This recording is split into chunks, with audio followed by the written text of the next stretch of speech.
મિત્રો, મહત્વની હેડલાઇન્સ ઉપર નજર નાખીએ તો માલ્યાની લંડન મિલકત વેચીને બેંકો લોન વસૂલ કરશે, ત્યારે આગળ વાત થશે સુરતમાં બોગસ હત્યા લાયસન્સ કૌભાંડ ખુલી જવા પામ્યું હતું. આગળ વાત થશે સરકારી કર્મચારીઓ માટે ખુશખબર જેવા સમાચાર સામે આવ્યા છે. ત્યારે આગળ વાત થશે ગરમીને કારણે થતા ડિહાઇડ્રેશનથી આ રીતે તમે બચી શકો છો. આગળ વાત થશે ટ્રમ્પનું ચીન સાથે વધુ એક કાંડ સામે આવ્યું છે. ટેરિફમાં 145% વધારો જોવા મળ્યો છે. ત્યારે વાત થશે મંદી વચ્ચે હીરા બજારમાં ઉઠામણા વધી ગયા છે. આગળ વાત થશે આજથી ગરમીમાં આંશિક ઘટાડો થશે. અમદાવાદ સૌથી ગરમ શહેર પણ જોવા મળ્યું છે. હવે મિત્રો સમાચારો વિસ્તારથી. રાજ્યમાં હવામાન વિભાગના જણાવ્યા અનુસાર આજથી ગરમીમાં આંશિક રાહત થવાની શક્યતા છે. પશ્ચિમ વિક્ષોભના કારણે તાપમાન ઘટવાની શક્યતા છે. અમદાવાદમાં સૌથી વધુ 43.3 ડિગ્રી તાપમાન નોંધાયું હતું.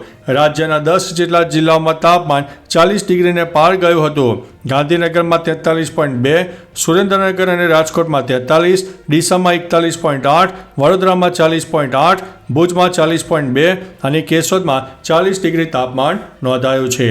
મિત્રો, અન્ય મહત્વના સમાચારની વાત કરીએ તો મંદી વચ્ચે હીરા બજારમાં ઉઠામણા વધ્યા.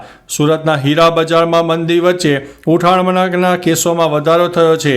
હાલમાં 2 વેપારીઓએ 39.65 લાખના હીરા ઉધાર લઈને ચૂકવણી કર્યા વિના ઓફિસને તાળું મારીને ફરાર થઈ ગયા છે, જેથી ઇકોસેલે તેમની ધરપકડ પણ કરી લીધી છે. બીજી તરફ યોગ્ય કામ અને પગાર ના મળતા રત્ન કલાકારો હડતાલ પર ઉતર્યા છે. યોગ્ય કામ અને પગાર ન મળતા રત્ન કલાકારોને ઘર ચલાવવો પણ મુશ્કેલ બન્યું છે. ઉપરાંત અનેક કિસ્સાઓ પણ સામે આવી રહ્યા છે.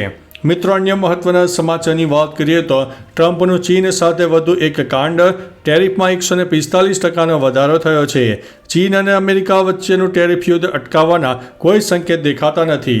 ચીને 84% ટેરિફ લાદ્યા બાદ અમેરિકાએ પણ સામી કાર્યવાહી કરી છે. અમેરિકાએ ચીન પર લાદવામાં આવેલા ટેરિફ 125%થી વધારીને 145% કર્યું છે. એટલે કે હવે ચીન પર 145% ટેરિફ લાદવામાં આવશે. ટ્રમ્પે કહ્યું છે કે આ દરમિયાન કેટલાક ફેરફારો માટે કિંમત ચૂકવવી પડશે, પણ તે અંતે સુંદર રહેશે.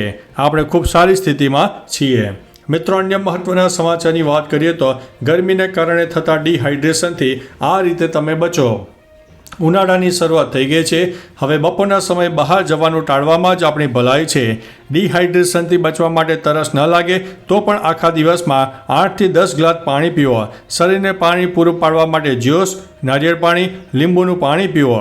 સૂવાના 1 કલાક પહેલાં પાણી પીવાથી કોઈ પણ પ્રકારના પ્રવાહીની કમી થતી નથી. પાણી શરીરમાં ઝેરી તત્વોને દૂર કરે છે, જેથી રોગપ્રતિકારક શક્તિ વધે છે. મિત્રો, અન્ય મહત્વના સમાચારની વાત કરીએ તો સરકારી કર્મચારીઓ માટે ખુશ ખબર. કેન્દ્ર સરકારે પોતાના લાખો કર્મચારીઓ અને પેન્શનરો માટે સારા સમાચાર સામે આપ્યા છે. ડીએમાં 2% વધારો મંજૂર કરવામાં આવ્યો છે.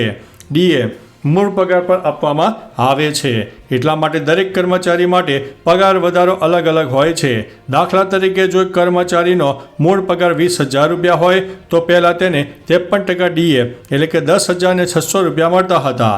હવે ડીએ વધીને 55% થઈ ગયો છે, એટલે કે હવે તેને 11,000 રૂપિયા મળવાના છે. મિત્રો, અન્ય મહત્વના સમાચારની વાત કરીએ તો સુરતમાં બોગસ હત્યા લાયસન્સ કૌભાંડ ખુલ્યું હતું. સુરત શહેરના ક્રાઇમ બ્રાન્ચે શહેરમાં ચાલી રહેલા બોગસ હત્યા લાયસન્સ રેકેટનો પર્દાફાશ કર્યો છે. પોલીસે ગજાનંદ ગન હાઉસના સંચાલક અતુલ કુમાર પટેલ સહિત 4 આરોપીઓની ધરપકડ કરી છે. ગજાનંદ ગન હાઉસના સંચાલકે નાગાલેન્ડના બોગસ હત્યા લાયસન્સના આધારે 51 હથિયારો વેચ્યા હતા.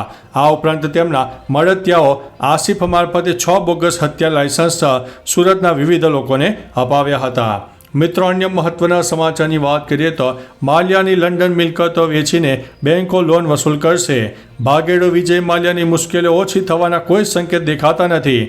એસબીઆઈના નેતૃત્વ હેઠળ બેંકના એક જૂથે લંડનની કોર્ટમાં માલ્યા સામેનો એક મોટો કેસ જીતી લીધો છે.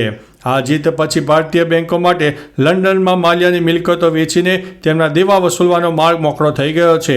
લંડન કોર્ટે પોતાના નિર્ણયમાં વિજય માલ્યાને નાદાર જાહેર કર્યો છે, જેનાથી તેમની સંપત્તિ વેચીને વસૂલાતનો માર્ગ મોકળો થયો છે. તો ચાલો મિત્રો, ફરીથી દેશ અને દુનિયાના સુપરફાસ્ટ સમાચાર લઈને મળતા રહીશો. ત્યાં સુધી અમને રજા આપશો. નમસ્તે.